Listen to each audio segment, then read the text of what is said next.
नगर शहरातील मुकुंदनगर खून प्रकरणातील आरोपीस पुणे येथून 8 तासात जेरबंद करण्यात आलाय।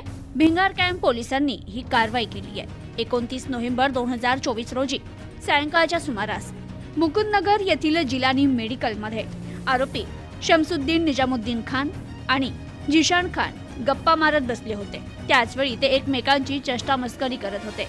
आरोपी शमसुद्दीन खान याला केलेली चेष्टा मस्करी सहन न झाल्यानं त्याचा राग येऊन त्यांनी मेडिकलच्या काउंटरवरील कात्री हातात उचलून काउंटरच्या आत येऊन जिशान खान याच्या पाठीत कात्रीनं वार करून त्याला गंभीर जखमी केलं।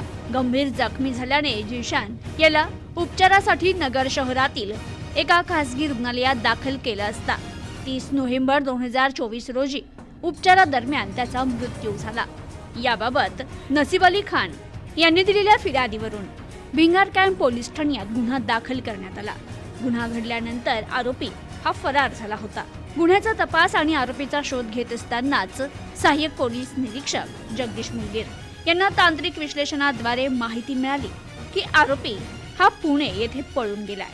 खात्रीशीर माहिती मिळाल्याने तपास पथकातील अंमलदार यांना सूचना आणि मार्गदर्शन करून आरोपी ताब्यात घेण्याकामी पुणे येथे तपास पथक रवाना होऊन त्यांनी संबंधित गुन्ह्यातील आरोपी शमसुद्दीन निजामुद्दीन खान याला पुण्यातून मोठ्या शिताफीनं गुन्हा घडल्यानंतर अवघ्या 8 तासातच ताब्यात घेत अटक केली आहे। ही कारवाई जिल्हा पोलीस अधीक्षक राकेश ओला, अपर पोलीस अधीक्षक प्रशांत खैरे, उपविभागीय पोलीस अधिकारी नगर शहर विभाग अमोल भारती यांच्या मार्गदर्शनाखाली नगर दक्षिण मोबाईल सेलचे कॉन्स्टेबल राहुल गुंडू, सहाय्यक पोलीस निरीक्षक जगदीश मुलगीर आणि त्यांच्या पथकानं ही कारवाई केली आहे।